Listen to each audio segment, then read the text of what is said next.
In today's video, we're going to look at solving trigonometric equations. Now, trigonometric equations are different from the identities that we'd been working with previously. In the previous videos, we had equations that might look something like this number 12, that we had a trig expression on one side and maybe a number or another trig expression on the other side. And if we had a trigonometric identity, that meant it was true for every single angle that you could justifiably place in place of x. Now, this is not the case with the questions on page 5 of our notes. These are equations, and we're trying to solve the equations and figure out what angles actually will work. So the first one, number 11, will look very familiar. Looks like something we used in a previous unit where we were solving some simple equations for our trig functions. So we want to find all solutions to this equation. So we're finding a general solution. And I specify I want you to use radians, and we're not using a calculator, which means it's got to have some type of a reference angle that's going to be a multiple of 30 degrees, or pi over 6 radians, or a multiple of 45 degrees, which is pi over 4 radians. So we know our first step would be to divide both sides by 2. So we know the equation sine of x equaling negative 1/2 is the equation that we're going to be solving. Now, if we go back to the unit circle approach and think about what we know about the unit circle, this point being the point 1, 0, and having a circle with radius 1 centered at the origin, we know that the y-coordinate when we rotate around the unit circle is the sine of our angle. And so we know that our angle has to have a y-coordinate that is negative, which means the y-coordinate on the unit circle has to be negative 1/2. So if I kind of spot check and say about this location would be negative 1/2, and if I go over here and go over here, this would give me a pretty accurate depiction of where my angles can be. So I know there are 2 different times within one revolution around the circle that I can have the sine of the angle being equivalent to negative 1/2. Now, here's our little reference triangle.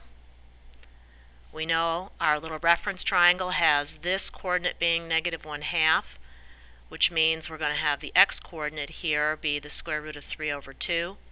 And we know that this angle is equivalent to a reference angle of 30 degrees, which in terms of radians is equivalent to pi over 6 radians.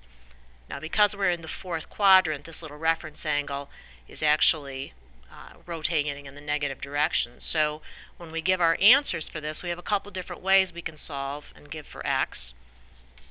We can say one of our angles is to rotate downward to negative pi over 6, plus if we add on another revolution of 2 pi as many times as we want, we can get more angles that are at the same terminal position to that angle.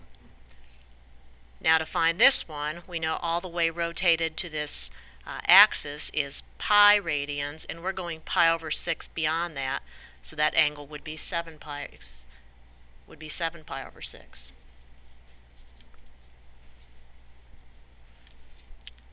Now, you could have called this one the positive rotation as well. If we go all the way around, that's 2 pi, or 12 pi over 6, and we're pi over 6 short of that. So this angle of negative pi over 6 we could have written down as 11 pi over 6, and this is fine though for your representation. Okay, and these angles actually are supplementary, sine and supplement. If you add these two together, notice that you do end up getting pi, or 6 pi over 6. Okay, so there's kind of a review of something that you did earlier in a couple units ago, before the vector unit. Now, question 12 is a little bit different. Now we have a sine function that has a square in it, and we're going to have to set that equal to 0. And it's not an identity, it's an equation. We have to find all values of x that will make this equation true. It's going to be a quadratic. Now, at this point, you have a couple different things you can do. One thing is some people are more at ease of solving a trigonometric equation if they don't have a trig function involved. And you could substitute in place of sine of x, say the letter a. So it would be possible to rewrite this equation as 2a squared plus a minus 1 is equal to 0. And you could figure out how you solve this equation and then go back and substitute in place of a the sine of x so that you can determine what the angles are. So if you had this type of quadratic, you'd automatically think of factoring it. Have a 2a and an a. You know you need a 1 and a 1. You know the product of these two has to be negative 1, so one of them is negative, but you need a positive middle term. So you know that this would have to be positive and this would have to be negative. And so you would say, I know each of these factors has to have a possibility of equaling 0 to have a product of 0. So either 2a minus 1 is equal to 0, or a plus 1 has to equal 0. That would occur when a is 1/2, or when a is equal to negative 1. Now at this point we'd have to, if we use the substitution method, we'd have to go back and substitute what a is equivalent to. So equivalent to the sine of x. And we'd have to figure out the angles that work for this scenario. Likewise, what angles work for this scenario. So for our setting here, we know that the unit circle, the sine is the y-coordinate, and we would want it to equal 1/2. And we know, just like in the above question, if this is a 1/2, this is a pi over 6 angle. So we know pi over 6 plus 2 pi n would be part of our solution, but again, sine and supplement. And this angle over here is our supplementary angle, and that angle would be 5 pi over 6. So far we've gotten part of our solution. And then we have to go back to the sine of x is equal to negative 1 to figure out what works for this. And we want the y-coordinate to be negative 1, so we're down here on the unit circle. So that's going to correspond with x being equal to 3 pi over 2. You could also call it negative pi over 2. Plus we can add on 2 pi and as many times as we want. So these would be our solutions, or all the angles that would make that equation true. Now that was using that substitution idea. I tend not to use the substitution idea. I'm not afraid of working with these sine and cosine functions that we'll have in our trig equations, but you are more than welcome to do a little substitution here. I would take this equation and just factor it down as 2 sine of x times sine of x to get my 2 sine squared of x. Once again, I know I need a 1 times 1 to give me this 1. 1 needs to be negative, but I need a positive middle term, so I would have the negative sign go here and the positive sign go there. And the product of these two binomials would give me this trinomial. Then I would set this factor equal to 0, and that would end up giving me the sine of x is equal to 1/2. And I would set this factor equal to 0, and that would give me sine of x is equal to negative 1. And you can see that this set of equations would be identical to what I would get when I would substitute the a back in if I had done it the other way, and I would be doing exactly the same question. So it's a matter of if you take the original equation and just factor the original equation with the trig functions involved, or if you do a little substitution to see how you would solve the quadratic in this scenario. And it's up to you which way you go. Most of the time when I show it in class, I will just be factoring in the form that's given in the original equation.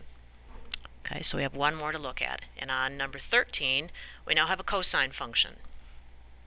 This is not an identity. If it were an identity, my directions would say for you to prove or to verify that this identity is true, and this is not an identity. This only works for certain angles to be substituted in for x. It does not work for all values of x. So once again, I have a quadratic. You don't want to divide both sides by cosine of x. If you do that, you will lose solutions. Just like if I gave you an equation like this, 2b is equal to b, 2b squared is equal to b.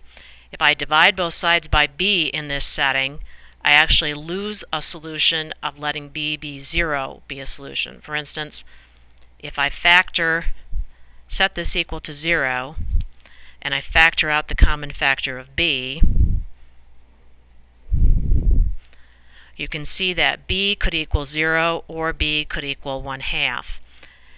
If I had taken this original equation and had divided both sides by b, I would have only got the half solution, and I would have missed that b could be 0 as a legitimate solution. So you've got to be very careful about wiping out or dividing both sides of an equation by one of these functions, because you will lose solutions.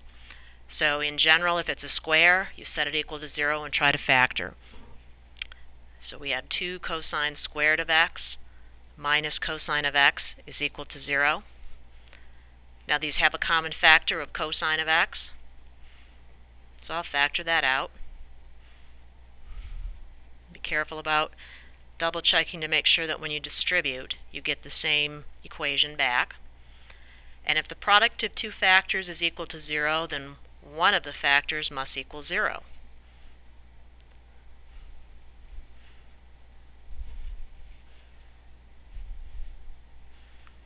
So I have to find solutions that work for cosine of x being 1/2 and for cosine of x being equal to 0. So I have to find solutions that will work for these two equations. I'll sketch my little unit circle.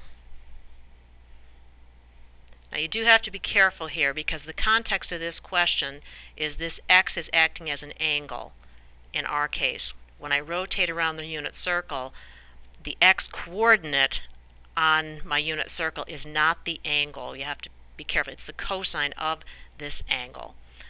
So I want the cosine of an angle is on the unit circle when the x coordinate is 0, and that's going to occur here and here.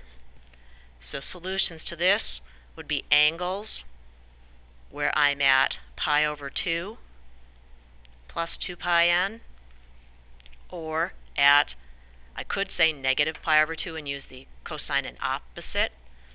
I'll write it in within one revolution and put it as a positive value though. But this could be as a negative pi over 2, cosine and opposite. And for my angles that work for when cosine is equal to 1/2, again, that coordinate on the unit circle, the x coordinate, needs to be 1/2. And you can see how that cosine and opposite idea is going to work here. So we would want this component to be 1/2. This component on our reference triangle would be square root of 3 over 2, or negative square root of 3 over 2. And so our reference angle here is now going to be 60 degrees, or that's equivalent to pi over 3 radians. So we can say pi over 3 radians plus 2 pi n, or, and we can just give it as the opposite, negative pi over 3 plus 2 pi n. So just like as we had worked in the previous unit, angle and opposite for cosine, and angle and supplement for sine, and for our tangent we have the angle and half turn, because sine and supplement, cosine and opposite